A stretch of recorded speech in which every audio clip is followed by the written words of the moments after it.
अस्सलाम वालेकुम जी स्टूडेंट्स, हमारा आज का टॉपिक है job sequence using greedy algorithm. Job sequence problem को हम सॉल्व करेंगे ग्रीडी एल्गोरिदम को यूज़ करते हुए।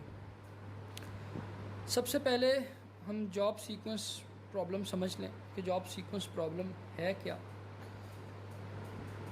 बेसिकली सपोज़ आपके पास एक से ज़्यादा टास्क हैं और उनकी डेडलाइन है। यहाँ पे जैसे मैंने टास्क आपको दिखाए गए, जॉब्स कह लें या टास्क कह लें, T1, T2, T3 और T4, 4 आपके पास टास्क हैं और उस हर टास्क के एसोसिएटिव एक प्रॉफिट है। सपोज़ आप यूँ कह लें कि आप कोई डेवलपर हैं, कोई डेवलपर है और उसके पास 4 तरह के डिफरेंट किस्म के टास्क आए हुए हैं या कस्टमर आए हुए हैं। हर कस्टमर या हर टास्क जो आपको प्रॉफिट दे रहा है वो T1 प्रॉफिट दे रहा है 50, T2 प्रॉफिट दे रहा है 15, T3 10 प्रॉफिट दे रहा है और T4 25 प्रॉफिट दे रहा है। अब आपने इन टास्क को परफॉर्म इस तरह से करना है कि आपको मैक्सिमम प्रॉफिट अचीव हो, लेकिन हर टास्क के साथ एक डेडलाइन दी गई है। जैसे T1 का जो हमारा कस्टमर है जिसने टास्क 1 दिया है, सपोज वो कोई आपने ऐप डेवलप करनी है, वो कहता है जी कि मेरी ऐप आप 2 टाइम यूनिट्स में कर दें। 2 टाइम यूनिट से मुराद आप सपोज टाइम यूनिट यहाँ पे डे ले लें। वो कहता है जी कि ये वाली जो जॉब है ये 2 दिन के अंदर अंदर कंप्लीट हो जानी चाहिए, 2 दिन के अंदर मुझे मिल जाए। अब ये सारे के सारे टास्क आपके इनिशियली 0 टाइम के ऊपर हैं। हमने देखना है कि हम इनमें से जॉब सीक्वेंस किस तरह से रखें कि हमें मैक्सिमम प्रॉफिट अचीव हो जाए। T2 कहता है कि मैं आपको प्रॉफिट दूंगा 15, लेकिन 1 दिन के अंदर अंदर काम होना चाहिए। टास्क 3 जो है वो आपको प्रॉफिट दे रहा है 10, वो भी 2 डेज़ का वेट कर सकते हैं। 2 डेज़ वेट करने से मुराद के 2 डे के अंदर अंदर आप वो कहता है ये काम हो जाए। T4 कहता है कि 1 डे डेडलाइन है, 1 डे से ज़्यादा डेडलाइन नहीं हो सकती आप। अब यहाँ पे एक चीज़ जो इम्पोर्टेंट है वो याद रखने वाली ये है कि हर टास्क जो है वो आपका हो 1 यूनिट टाइम में सकता है, यानी कि 1 दिन में हर टास्क हो सकता है। अब इसको ऐप डेवलपमेंट नहीं समझना चाह रहे, आपको टाइपिस्ट ले लें कि कोई टाइपिस्ट है, उसके पास डिफरेंट किस्म के टास्क आए हुए हैं, सारे एक एक पेज टाइप करना है, लेकिन ये कहता है कि मुझे 2 घंटे के अंदर चाहिए, ये कहता है 1 घंटे में चाहिए, ये कहता है 2 घंटे में चाहिए, ये भी एक घंटे में। इस तरह से आप इसको देख लें तो हर टास्क के अगेंस्ट आपके पास एक प्रॉफिट है और हर टास्क की एक डेडलाइन है। इसके साथ कुछ एक्स्ट्रा जो कंस्ट्रेंट्स हैं कि सिंगल एग्जीक्यूटर है, इन टास्क को एग्जीक्यूट करने वाला बंदा एक है, वो कोई प्रोसेसर है या कोई जो भी रिसोर्स है, आपका रिसोर्स सिंगल है। इसको अगर हम रिसोर्स कह दें तो रिसोर्स आपका सिंगल है। ऐसा नहीं है कि आप कहें जी जब T1 कोई एक बंदा काम कर रहा है तो T2 दूसरा कर ले, नहीं, ऐसा नहीं है। आपके पास रिसोर्स सिंगल है। इस प्रॉब्लम के लिए no preemption, it is very important constraint. इस बात को आपने याद रखना है कि इस प्रॉब्लम के कंस्ट्रेंट में ये चीज़ शामिल है कि जब आपने किसी एक टास्क को स्टार्ट कर लिया तो आप उसी को कंप्लीट करेंगे।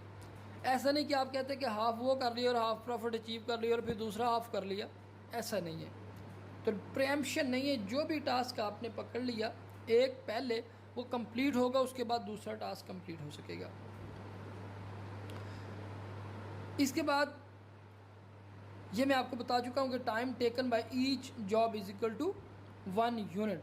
हर जॉब जो टाइम ले रही है वो आपका 1 यूनिट है। अगर हम यहाँ पे डे हमने कंसिडर किया हुआ है तो हम कहते हैं कि 1 डे लेगी हर टास्क। लेकिन T1 और T3 सपोज आपको अलाउ करेंगे मुझे 2 डे के अंदर ये आप काम दे दें। अब सबसे पहले आप इसका गैंट चार्ट बना लें। गैंट चार्ट के अंदर क्या होगा, आप एक टाइमलाइन ड्रा करेंगे उस टाइम लाइन के ऊपर आप आइडेंटिफाई करेंगे कि किस स्लॉट के अंदर आपकी कौन सा जॉब परफॉर्म हो सकता है, कौन सा टास्क परफॉर्म किया जा सकता है, ताकि आप प्रॉफिट मैक्सिमम अचीव कर सकें। तो इसमें ग्रीडी एल्गोरिथम बड़ा एफिशिएंटली आपको मैक्सिमम प्रॉफिट देगा। सबसे पहले आप देखें, आपने गैंट चार्ट बनाया। अच्छा, गैंट चार्ट से मुराद मैं आपको एक टाइमलाइन बता रहा हूँ। उस टाइमलाइन की टोटल जो लेंथ होगी वो आपकी मैक्सिमम जो डेडलाइन है उस तक होगी। यहाँ पे हमारे पास डेडलाइन 2 है, जो मैक्सिमम डेडलाइन। सपोज़ अगर कोई और टास्क होता है और उसकी डेडलाइन 3 है या 4 है, तो हम ये वाला जो गैंट चार्ट बनाएंगे ये मैक्सिमम डेडलाइन तक का बनाएंगे। इसकी लेंथ मैक्सिमम डेडलाइन के इक्वल होगी। अब यहाँ पे इस केस में हमारे पास मैक्सिमम डेडलाइन क्या है, 2 है। तो हमने कहा जी इसकी टोटल लेंथ जो है वो 0 से 2 तक है। बीच में ये 0 से 1, ये 0 है तो ये 1 और ये 1 से 2।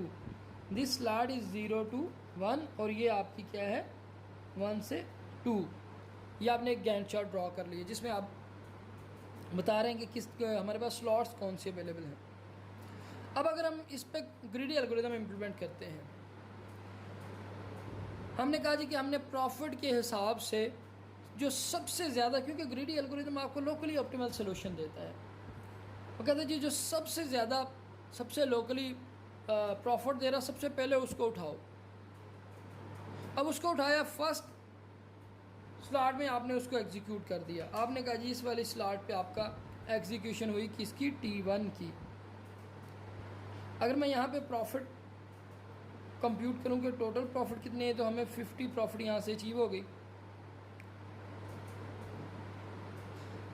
अब अगला T2 की बार, इसके बाद सेकंड मैक्सिमम जो आपकी कॉस्ट है वो 25 है।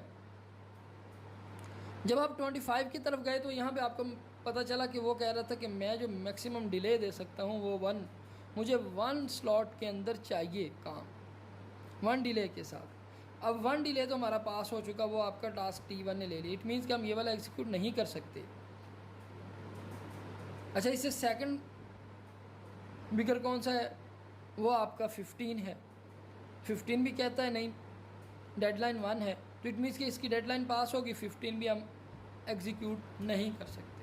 पीछे बचा आपका T3, तो वो ये आपका 2 का डिले दे रहा था, डेडलाइन दे रहा था, तो यहाँ पे आपने 1 से लेकर 2 तक T2 को एग्जीक्यूट कर लिया। तो अगर हम बिल्कुल प्रॉफिट के हिसाब से चलें तो यहाँ पे मैक्सिमम कॉस्ट 50 प्लस आपको T3 की क्या प्रॉफिट है 10 प्लस 10, तो आपको कितनी प्रॉफिट अचीव हुई 50 प्लस 60। क्या ये ऑप्टिमल सोल्यूशन है? नहीं, ये ऑप्टिमल सोल्यूशन नहीं है। तो ग्रीडी एल्गोरिथम के अंदर जैसे हमने पीछे देखा नैपसैक प्रॉब्लम के केस में, आप करेक्ट एल्गोरिथम लगा के ऑप्टिमल सोल्यूशन फाइंड कर सकते हैं। सपोज आप यहाँ पे कहते हो कि T1 जो था, अगर इसी को मैं इसको मॉडिफाई करूँ, ये आपके पास एक गैंट चार्ट है, 0 से लेके 2 तक डेडलाइन है, क्योंकि हमारे पास मैक्सिमम डेडलाइन ही 2 है, 2 दिन मैक्सिमम है। अब ये आपकी आ गई 0 से 1 और ये आपकी 1 से 2 जी। अब आप कहते हो कि सबसे पहले आपने मैक्सिमम कॉस्ट वाला, मैक्सिमम प्रॉफिट वाला आइटम उठा ली, उसकी प्रॉफिट आपकी बनती है 50। आप उसकी डेडलाइन चेक करते हो, वो कह रहा है कि मुझे डेडलाइन इसकी 2 है, प्रॉफिट भी ज़्यादा दे रहा है और उसकी डेडलाइन भी 2 है। आप कहो कि ये 2 तक चूँकि वेट कर रहे हैं, इसलिए सबसे ज़्यादा प्रॉफिट वाले को पहले यहाँ पे रख दो, यहाँ पे आप T1 को चला दो विच इज़ इक्वल टू 50। तो आपने 1 से 2 की जो स्लॉट थी वो असाइन कर दी 50 को, कि मैं 1 से जो डे 1 से लेकर डे 2 है उसमें मैं T1 को एक्सिक्यूट करूँगा और मुझे प्रॉफिट कितनी अचीव हो जाएगी 50, और उसकी डेडलाइन भी 2 है। अब सेकंड लास्ट प्रॉफिट पे चले गए, सेकंड हायर प्रॉफिट पे, वो कहता है डेडलाइन आपकी 1 रिक्वायर्ड है। अगर यहाँ पे जो आपका एल्गोरिदम है वो किस तरह से काम करेगा, आप आपने जिस भी टास्क को परफॉर्म करना है उसको आप उसकी एंड डेडलाइन पे एग्जीक्यूट करोगे, एंड स्लॉट पे एग्जीक्यूट करोगे, यानी कि मैक्सिमम डेडलाइन का बेनिफिट आप यहाँ पे लोगे। जैसे हमने कहा था, हालांकि T1 आपका पहली स्लॉट में एग्जीक्यूट हो सकता था, लेकिन हमने उसको नहीं किया। हमने कहा ये किसी और के लिए रखते हैं, किसी ऐसी जॉब के लिए जिसको 1 यूनिट डेडलाइन हो। तो हमने कहा इसकी तो 2 यूनिट डेडलाइन है, तो हमने इसलिए इसको क्या किया, 1 से 2 में ले गए और 50 प्रॉफिट अचीव कर लिया। अब जब अगली कॉप हमारे पास आई आइटम, तो उसको हमने देखा इसकी डेडलाइन 1 है, हम इस डेडलाइन से लेफ़्ट की तरफ देखेंगे। जब हमने लेफ़्ट की तरफ देखा तो हमारे पास स्लॉट 0 से 1 वाली अवेलेबल थी। हमने कहा हम 0 से 1 स्लॉट के अंदर कौन सी जॉब करेंगे, T4 एग्जीक्यूट करेंगे, जिसकी प्रॉफिट आपको 25 है। तो बजाय इसके कि आप वेरी फर्स्ट डे में 50 प्रॉफिट लेने के लिए स्ट्रगल करना शुरू कर दें, आप वेरी फर्स्ट डे में 25 प्रॉफिट लें, नेक्स्ट डे में 50 प्रॉफिट लें, क्योंकि एक एलिमेंट आपका यहाँ पे डेडलाइन है। तो अब आपके पास टोटल प्रॉफिट कितनी आएगी जी, 50 + 25 = 75। पहले आपको कितनी प्रॉफिट अचीव हो रही थी, 60, अब आपको कितनी प्रॉफिट अचीव हो रही है, 75। तो इस तरह से ग्रेडी एल्गोरिथम में आप करेक्ट मेथड यूज़ करके ऑप्टिमल सोल्यूशन की तरफ जा सकते हो। अब अगर इसका हम एल्गोरिथम देख रहे हैं और फिर उसकी एनालिसिस करके देख लेते हैं कि आपका ये क्या कॉस्ट एल्गोरिथम क्या कॉस्ट लेता है। तो इसमें उसी तरह से ये एल्गोरिथम मैंने यहाँ पे डिस्क्रिप्टिव फॉर्म में लिखा हुआ है कि आपका एल्गोरिथम है जॉब सीक्वेंस। डेफिनेटली ये प्रॉफिट की लिस्ट लेगा, डेडलाइन की लिस्ट लेगा, और उसके बाद आपकी M लेगा जो कि आपकी टोटल नंबर ऑफ़ टास्क हैं, और N लेगा जो कि मैक्सिमम लेंथ है। अब हमने क्या किया, arrange all task in decreasing order of profit. सबसे पहले हायर प्रॉफिट, फिर आपकी second last profit, second higher profit, ठीक है। तो आपने सबसे पहले इन आइटम्स को प्रॉफिट के हिसाब से सॉर्ट कर लिया। तो अगर ये वाली आइटम आप प्रॉफिट के हिसाब से सॉर्टिंग लिस्ट बनाएं इसकी, तो सबसे पहले आपका 50 आ जाएगा, फिर 25, उसके बाद 15 और फिर 10 की कॉस्ट आ जाएगी। नेक्स्ट आप क्या कहते हैं कि for each task do linear search to find the slot in array of size n। अब आपके पास ये n साइज़ की अरे थी, n क्या है, मैक्सिमम डेडलाइन। आपने क्या करना है कि हर टास्क के लिए उसकी जो भी स्लॉट बनती है वो ढूंढनी है कि कौन सी स्लॉट बन रही है। तो यहाँ पे आपके पास एक आप लीनियर सर्च परफॉर्म करोगे कि ये वाली टास्क किसकी बनती है, ये वाली स्लॉट बनती है, ये वाली स्लॉट बनती है। चेक आपने क्या करना है कि जो भी टास्क की स्लॉट हम ढूंढने जा रहे हैं उसको फिट करना है उसकी आखिरी डेडलाइन की स्लॉट में, डेडलाइन की लास्ट स्लॉट में हमने इसको फिट कर देना है। नेक्स्ट जो आइटम आएगी, पहले देखना कि क्या लेफ़्ट वाली साइड पे कोई स्लॉट उसके लिए अवेलेबल है। पहले देखना क्या वो राइट साइड पे फिट हो सकता है, अगर फिट हो गया तो ठीक है, उसको आखिरी लास्ट वाली डेडलाइन में ले जाओ, स्लॉट में ले जाओ। अगर नहीं हो सकता तो आपने लेफ़्ट साइड पे चेक करना है उसको। यहाँ पे आपने क्या किया, search to find the slot in array of size n। तो इसकी कास्ट आपकी क्या आ जाएगी, जहाँ पे आपकी क्या है जी, n = मैक्सिमम डेडलाइन और n = टोटल टास्क आपके जितने भी हैं, ये m है। m = टोटल टास्क और n = आपकी मैक्सिमम डेडलाइन, जो कि हमारे इस पर्टिकुलर एग्जांपल में हमारा 2 है डेडलाइन। तो क्या है यहाँ पे हमें डिक्रीजिंग की जो कास्ट आएगी वो क्या आएगी, डिक्रीजिंग ऑर्डर में अगर आपने इसको सॉर्ट करना, आप एफिशिएंट एल्गोरिथम अगर लगाते हैं तो आपके पास क्या आ जाएगी, n log n। इस स्टेप के लिए आपकी ये सारी की सारी एरे दोनों सॉर्ट हो जाएंगी। उसके बाद इस स्टेप के लिए आपको क्या कॉस्ट पे करनी पड़ेगी सेकंड स्टेप के लिए? Order of n. जितनी मैक्सिमम डेडलाइन है उस हिसाब से आपने, जैसे यहाँ पे 2 आइटम्स थी तो आपने 2 स्लॉट्स फाइंड की, आगे तो कोई स्लॉट बची नहीं किसी के लिए। तो यहाँ पर आपके पास इसकी कॉस्ट क्या आ गई? n log n plus m into n।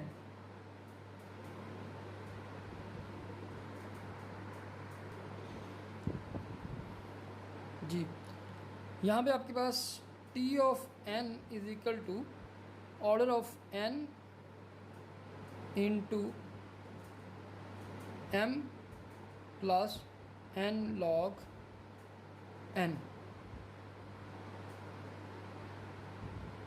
क्योंकि हर m टास्क के लिए आपकी task number of task m है, तो हर टास्क के लिए आपको कितनी सर्च करनी पड़ रही है? n नंबर साइज़ की लीनियर सर्च परफॉर्म करना पड़ रही है। तो आप कितनी दफ़ा लीनियर सर्च कर रहे हैं? m times. तो आपके पास n into m plus n log n आपकी कॉस्ट आ गई इसकी। अब अगर सपोज़ आपकी जो नंबर ऑफ़ आइटम्स हैं वो डेडलाइन के इक्वल है, तो आप इसको कह सकते हैं order of n square plus n log n, जो कि आपका बनता है ऑर्डर ऑफ n स्क्वायर, क्योंकि order of n square is greater than n log n। तो यहाँ पे n क्या है? आपकी डेडलाइन। तो अब नंबर ऑफ आइटम्स जितने भी आपके होंगे वो आपके n टाइम सर्च होंगे, और ये आपका डिक्रीजिंग का है।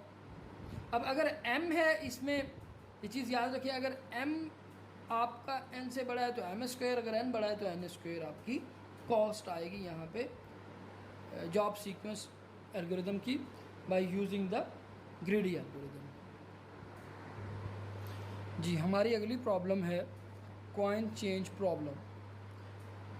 कॉइन चेंज प्रॉब्लम पहले समझ लें कॉइन चेंज प्रॉब्लम है क्या चीज़, फिर हम उसको ग्रीडी एल्गोरिदम के साथ कैसे सॉल्व कर सकते हैं, और उसके बाद ग्रीडी एल्गोरिदम के हम देख लेंगे कि ड्रॉबैक्स क्या है, किस तरह से ग्रीडी एल्गोरिदम कुछ प्रॉब्लम्स का सोल्यूशन नहीं देता, जो मैंने पहले बात की कि ऑप्टिमल सोल्यूशन ही फाइंड कर सकता।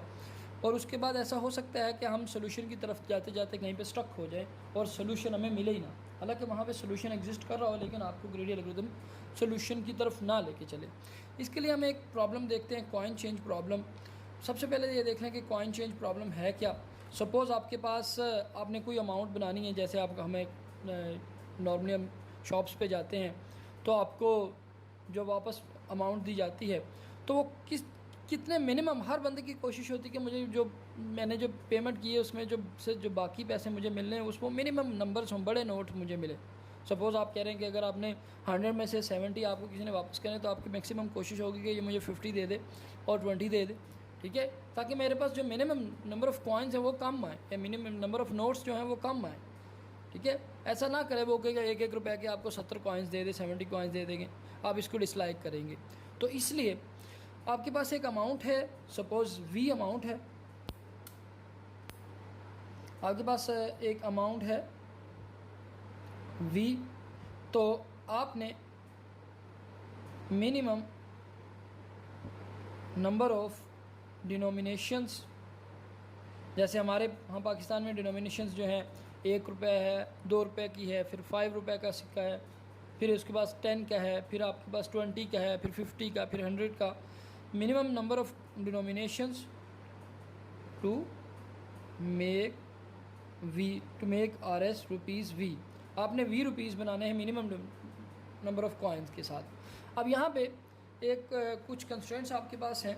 सपोज़ आप कहते हैं जी कि आपके पास अमाउंट है 70 की, आपके पास जो v इज़ इक्वल टू 70 है, और आपके पास कॉइन्स जो हैं वो पाकिस्तानी करेंसी के हिसाब से 1, 2, 10, 20, 50 है, तो डेफिनेटली आपके पास जो मिनिमम नंबर ऑफ की कॉस्ट आएगी, आप कहो जी कि एक 50 का नोट ले लो और एक 20 का नोट ले लो, तो ये आपके पास मिनिमम नोट्स में आपकी आ जाएगी। इसके अलावा जो भी आप ऑप्शन चूज़ करेंगे वो आपको इससे ज़्यादा देगी। सपोज आप 50 लेते हैं तो आपको यहाँ पे आपको कितने टोटल कॉइन्स लेना पड़े, 2। अगर सपोज हम इसको कॉइन्स ही देख लें तो आपको टोटल कितने कॉइन्स लेना पड़े यहाँ पे, 2। अगर आपके पास इसके अलावा अगर आप दूसरे ऑप्शन पे जाते हैं 50 + 10 तो यहाँ पे आपके पास कितने टोटल कॉइन्स आ जाएंगे, 3 आ जाएंगे टू मेक दिस 70।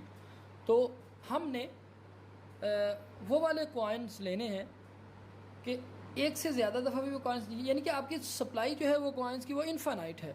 आप इनफाइनाइट नंबर्स उठा सकते हैं एक सेम कॉइन का, ठीक है। तो आपने मिनिमम कॉइन्स उठाने हैं कि आपको ये वाली वैल्यू v मिल जाए। तो यहाँ पे कॉइन चेंज प्रॉब्लम क्या है कि आपने एक चेंज अमाउंट बनानी है with using the minimum coins, और सिमिलर कॉइन्स आपके इनफाइनाइट हो सकते हैं।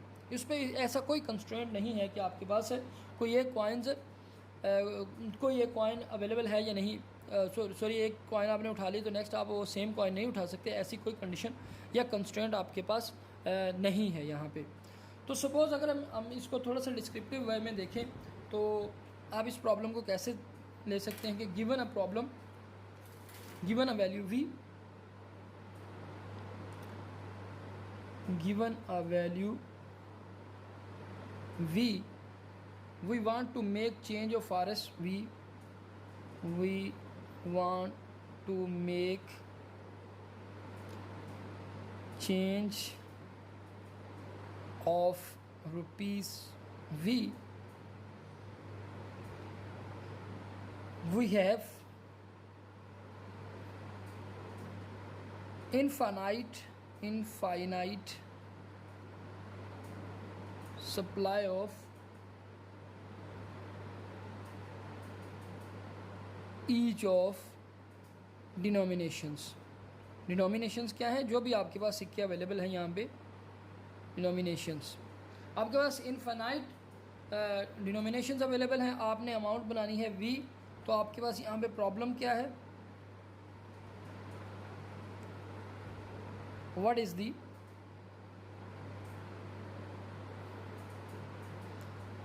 Minimum number of, what is the minimum number of coins, कि आप जो टोटल नंबर ऑफ कॉइन्स उठा रहे हैं वो मिनिमम होने चाहिए। सपोज जैसे मैंने यहाँ पे आपको ये बात की कि 41 आपके अगर 70 है तो 70 के लिए आप कौन सी कॉस्ट ले रहे हैं, आपने एक 50 का कॉइन उठा लिया और दूसरा आपका 20 का कॉइन आ गया। लेकिन सपोज अगर आपके पास यहाँ पे 41 की वैल्यू है, आपके पास वैल्यू है 41, अब आप 50 वाला कॉइन तो नहीं उठा सकते यहाँ पे, क्योंकि 50 वाला कॉइन आपकी v वाली वैल्यू से बड़ा है। आप 20 का उठा सकते हैं। तो इसमें दो ऑप्शन हैं, आप 20 के 2 उठा लें, 20 + 20 प्लस एक 1 रुपीज़ का उठा लें। तो यहाँ पे आपके पास नंबर ऑफ़ कॉइन्स कितने हैं, 3 हैं। दूसरी ऑप्शन क्या हो सकती हैं, 10 + 10 + 10 + 10 + 1। तो यहाँ पे आपके पास नंबर ऑफ़ कॉइन्स कितने हैं, 4। डेफिनेटली ये वाली ऑप्शन आपकी क्या है, ऑप्टिमल ऑप्शन है। तो ग्रीडी एल्गोरिथम ऐसी प्रॉब्लम पे इम्प्लीमेंट किया जाता है जहाँ पे आपने ऑप्टिमम सोल्यूशन फाइंड करना हो। लेकिन ऐसा हो सकता है कि आपको ग्रीडी एल्गोरिथम ऑप्टिमम सोल्यूशन की तरफ लेके ना जाए। सिंपल है, जल्दी एग्जीक्यूट हो जाता है, क्विक है, लेकिन ऐसा हो सकता है कि वो आपका कहीं किसी स्टेज पे जाके स्टक भी हो सकता है। और उसके अलावा आपका ग्रीडी एल्गोरिथम आपको माइट बी के ऑप्टिमल सोल्यूशन ना दे, उसके अलावा जो सोल्यूशन ग्रीडी एल्गोरिथम दे रहा हो उसके अलावा आपका कोई ऑप्टिमल सोल्यूशन हो। तो अगर इसके लिए हम एक एल्गोरिथम डिस्क्रिप्टिव वे में लिख लेंगे कॉइन चेंज प्रॉब्लम के लिए आपका एल्गोरिथम क्या हो सकता है, तो सबसे पहले तो initialize result as empty. Suppose आप कहेंगे जी जो नंबर ऑफ़ कॉइन्स हैं वो आपके initialize total count as 0। Total count आपका स्टार्ट में 0 है। सेकंड स्टेप पे आप क्या करें, find the largest denomination that is smaller than the v। आपने एक गिवन सेट है आपके पास डिनोमिनेशंस का, आपने उसमें से लार्जर फाइंड करना है। Find the larger denomination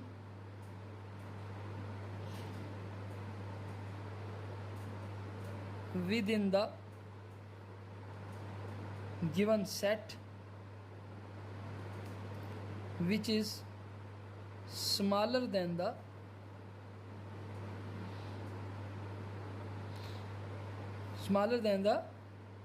v। आपके पास एक अमाउंट है v आपने बनानी है और एक सेट दिया गया है कॉइन्स का। वो कहता है कि इन कॉइन्स के साथ मिनिमम कॉइन्स कितने आपको उठाने पड़ेंगे, आपने v बनाना है। तो डेफिनेटली आप सबसे पहले ग्रेडी एल्गोरिथम क्या कहता है कि सबसे पहले मैक्सिमम लार्ज अमाउंट उठा लो। जो भी लार्ज अमाउंट की डिनोमिनेशन है, जो भी आपके पास करेंसी लार्ज अमाउंट वाली उस सेट के अंदर अवेलेबल है वो उठा लो। और उसके बाद v is equal to v minus जो भी आपने डिनोमिनेशन उठाई है, फाउंड डिनोमिनेशन। आपके पास v की वैल्यू आ जाएगी, v में से आपने जो वाली वैल्यू उठाई है वो माइनस कर दी। और उसके बाद क्या है जी, नंबर 4 पे if v is equal to 0 तो आप प्रिंट कर दें रिज़ल्ट को। जब आपने यहाँ पे डिनोमिनेशन की वैल्यू को फाउंड किया तो यहाँ साथ में आप एक काम कर लें कि आपका ये जो टोटल काउंट था, टोटल काउंट को इंक्रीमेंट कर लें ताकि आपका एक कॉइन ऐड हो जाए कि आपने एक कॉइन यहाँ पे ऐड किया है। तो ये आप थर्ड स्टेप ले लें, ये आपका फोर्थ स्टेप ले लें और ये आपका फिर फिफ्थ स्टेप आ जाएगा कि टोटल काउंट को प्लस प्लस कराया। If v is equal to 0 तो प्रिंट रिज़ल्ट कर दिया है, एल्स आप स्टेप 2 पे चले गए। ठीक है जी। तो इस तरह से आपका एक कॉइन चेंज प्रॉब्लम के लिए ये एक एल्गोरिदम हो सकता है कि किस तरह से कॉइन चेंज प्रॉब्लम पे आप ग्रेडी एल्गोरिदम इम्प्लीमेंट कर सकते हैं।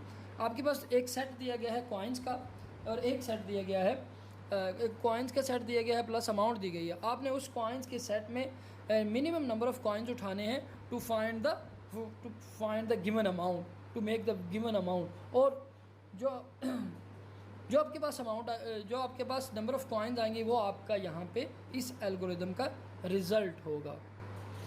लेट्स सपोज आपके पास एक सेट दिया गया है, हमने एल्गोरिदम पहले डिस्कस कर लिया। लेट्स सपोज आपके पास एक सेट दिया गया है कॉइन्स का कि आपके पास जो कॉइन्स अवेलेबल हैं वो हैं जी 1, 5, 6 और 9। ये 4 किस्म के कॉइन्स हो सकते हैं आपके पास।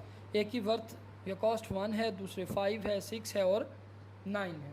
आपके पास जो आपने v वैल्यू है आपकी वो है 11। आपने 11 कॉस्ट बनानी है। जो हमने पहले एल्गोरिदम डिस्कस किया वो उस एल्गोरिदम को अगर हम इस वाली कंडीशन पे अप्लाई करें तो आप देखेंगे कि आपका जो ग्रीडी एल्गोरिदम है वो आपको ठीक रिज़ल्ट नहीं देगा, आपको ऑप्टिमल सॉल्यूशन यहाँ पे नहीं मिलेगा। सपोज़ ग्रीडी एल्गोरिथम क्या कहता है कि सबसे पहले सबसे लार्जर डिनोमिनेशन उठाओ और चेक कर लो क्या वो डिनोमिनेशन आपकी v वैल्यू से छोटी है। अगर छोटी है, जो हमने 4 स्टेप पीछे डिस्कस किए, तो यहाँ पे सबसे पहले हमने क्या उठा लिया, 9 उठा लिया। तो उस एल्गोरिथम को अगर हम यहाँ पे इम्प्लीमेंट करें तो 9 हमने उठा लिया तो हमारे पास वैल्यू क्या बच गई, v is equal to v minus found value यहाँ पे 9 क्या है 9 उठा लिए। और हमारे पास टोटल काउंट यहाँ पे क्या आ गया, total count is equal to 1 आ गया, जो हमने ये वाला कॉइन एक उठाया है। इसके बाद हमने चेक किया if v is equal to 0 तो यहाँ पे v आपका 11 minus 2, 11 minus 9 which is equal to 2 है। क्लियर। अब आप क्या करते हैं कि if v is equal to 0 तो फिर आप टोटल काउंट को प्रिंट करते हो। If v is equal to 0 है तो प्रिंट रिज़ल्ट करते हो, जो लास्ट हमने एल्गोरिथम देखा। अब v इज इक्वल टू 0 नहीं है तो लिहाजा हम क्या चले जाएंगे, ऊपर वाले कॉइन के ऊपर चले जाएंगे। सेकंड मैक्सिमम हमने देखा, सेकंड मैक्सिमम 6 है तो 6 is larger than the v which is 2, 5 larger than the 2, 1 smaller than the 2। सो हम यहाँ पे 1 कॉइन को उठा लेंगे। ठीक है जी। 1 कॉइन को सेकंड टाइम उठाया तो ये आपका वी आपका क्या रहेगा 2 - 1 इज इक्वल टू 1, और टोटल काउंट आपका 1 + 1 इसमें +1 हो गया। v इज इक्वल टू 0, ये कंडीशन यहाँ पे फॉल्स हो गई। हमने इस वाले कॉइन को उठाया था, इसके बाद यही वाला कॉइन है, हम कहते हैं कि जी ये वाला कॉइन आपका v से छोटा है या उसके इक्वल होना चाहिए, तो इसके इक्वल है। अभी v की वैल्यू 1 है तो हमने दूसरा भी 1 वाला कॉइन उठा लिया। तो अब यहाँ पे हमारे पास ये v -1 - 1 किया तो हमारे पास क्या वैल्यू आ गई 0, और टोटल काउंट में हमारे पास ऐड क्या हो गया +1। तो हमारे पास जब एंड पे रिजल्ट v चेक हुआ तो अभी v की वैल्यू 0 है, तो अब आपका क्या हो जाएगा रिजल्ट प्रिंट हो जाएगा। तो टोटल काउंट में आपका जो टोटल काउंट में आपका प्रिंट होगा वो 3 कॉइन्स होंगे, यानी कि to make the value of 11 we are picking 3 coins, 1 is 9 then 1 is 1 1। तो ग्रीडी एल्गोरिथम में जब हमने स्टार्ट किया था तो हम एक ऑप्टिमल सोल्यूशन से चले थे। क्या ये हमारा ऑप्टिमल ग्लोबली सोल्यूशन हमें मिला है? ऐसा नहीं है, क्योंकि अगर आप देखें तो 11 की अमाउंट आप इन दोनों कॉइन को उठा के बना सकते हैं। 5 + 6 अगर आप दोनों को ऐड करें तो आपके पास अमाउंट कितनी बन रही है 11। तो आप एक कॉइन 5 का उठा लें, एक कॉइन 6 का उठा लें, इट मीन्स के आप वेरी लार्जर जो कॉइन है वो नहीं उठाएंगे तो आपको मिनिमम आपको ऑप्टिमल सोल्यूशन मिलेगा। तो यहाँ पे आपका ग्रीडी एल्गोरिथम जो है वो ऑप्टिमल सोल्यूशन नहीं दे रहा।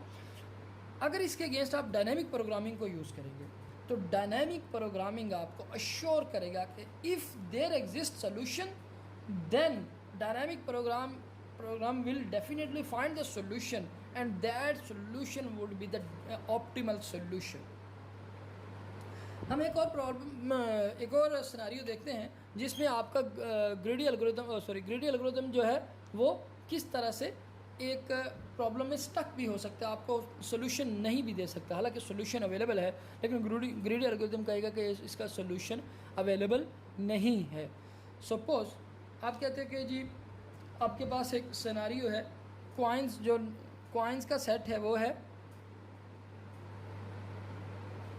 कॉइन्स जो हैं आपके पास वो क्या कौन कौन से हैं 4 10 25। अब इसमें से एक चीज़ ध्यान में रखिएगा, हर एक की जो नंबर्स हैं वो इनफाइनाइट हैं, इनफाइनाइट सप्लाई है, यानी कि 25 के बहुत सारे कॉइन्स हैं, 10 के भी इनफाइनाइट कॉइन्स हैं और 4 के भी इनफाइनाइट कॉइन्स हैं। तो जब हम ग्रीडी अप्रोच यूज़ करेंगे तो ग्रीडी एल्गोरिथम क्या कहेगा कि सबसे पहले सबसे बड़ा कॉइन उठा लो, और इसमें आपके पास जो v की वैल्यू है v is equal to suppose यहाँ पे आप कह लीजिए 41 है, 41 है। अब 41 की अमाउंट बनाने के लिए हमने यहाँ पे कॉइन्स देखने के कौन से हैं। ग्रीडी अप्रोच जो हमने एल्गोरिथम पहले डिस्कस किया, डिस्क्रिप्टिव वे में हमने एक एल्गोरिथम डिस्कस किया, तो उसमें क्या होगा कि आपका ये 25 सबसे पहले कौन सी वैल्यू उठाई जाएगी 25। तो v इक्वल टू क्या हो जाएगा 25 40। सबसे पहले आपने उठा कौन सी वैल्यू ली 25 वाला एक कॉइन उठा लिया, तो v की वैल्यू क्या होगी v इक्वल टू 41 - 25। अब जब आपने 41 - 25 उठाया तो बाकी आपके पास क्या कॉस्ट बच गई 16, v की वैल्यू रहेगी 16 और टोटल काउंट में हमारे पास आ गया 1। v की वैल्यू 0 नहीं है, दोबारा से हम v फाइंड करेंगे। अब 25 इज़ मोर देन 16, सो 25 नहीं उठा सकते। सेकंड लार्जर आपका 10 है, 10 इज़ लेसर देन 16, तो सो हम 10 उठा लेते हैं। हमने कहा जी 10 उठा लिया, तो अब v की वैल्यू 16 - 10 की, तो v की वैल्यू क्या आ गई आपके पास 6, और टोटल काउंट में आपके +1 एक और इंक्रीमेंट हो गया। दोबारा से गए सेट के अंदर जाके जब देखा तो अब 25 भी नहीं ऐड हो सकता, 10 भी नहीं ऐड हो सकता, 4 इज़ लेसर देन दिस 6, ठीक है। तो आपने कहा जी इसमें से हमने 4 भी उठा लिया और टोटल काउंट में आपका 1 आ गया। अब आपका v क्या बचा है 2।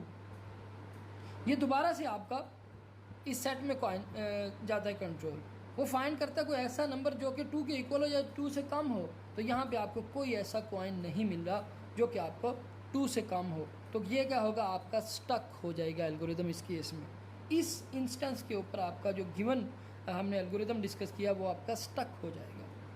क्योंकि आपका V0 मिल नहीं रहा और कॉइन यहाँ से आपको कोई ऐसा मिल नहीं रहा जो कि 2 से कम हो, लिहाजा आपका यहाँ पे सोल्यूशन भी आपका ग्रीडी एल्गोरिदम क्या इसमें रिज़ल्ट देगा कि नो सोल्यूशन। ग्रीडी एल्गोरिदम कहेगा कि आपका नो सोल्यूशन। हालांकि जी यहाँ पे ग्रीडी एल्गोरिदम आपको क्या कह रहा है कि सोल्यूशन आपका अवेलेबल नहीं। हालांकि अगर हम इसको ज़रा गौर से देखें तो जब आपने 25 ऐड किया है तो आपके पास पीछे कितने बच गए थे, 16 बच गए थे। तो 4 के 4 कॉइन्स उठा के आप, यानी कि अगर आप इस तरह से कॉइन उठाएं, but solution exist, solution exist कौन सा है जी, 16 प्लस 4 प्लस 4 प्लस 25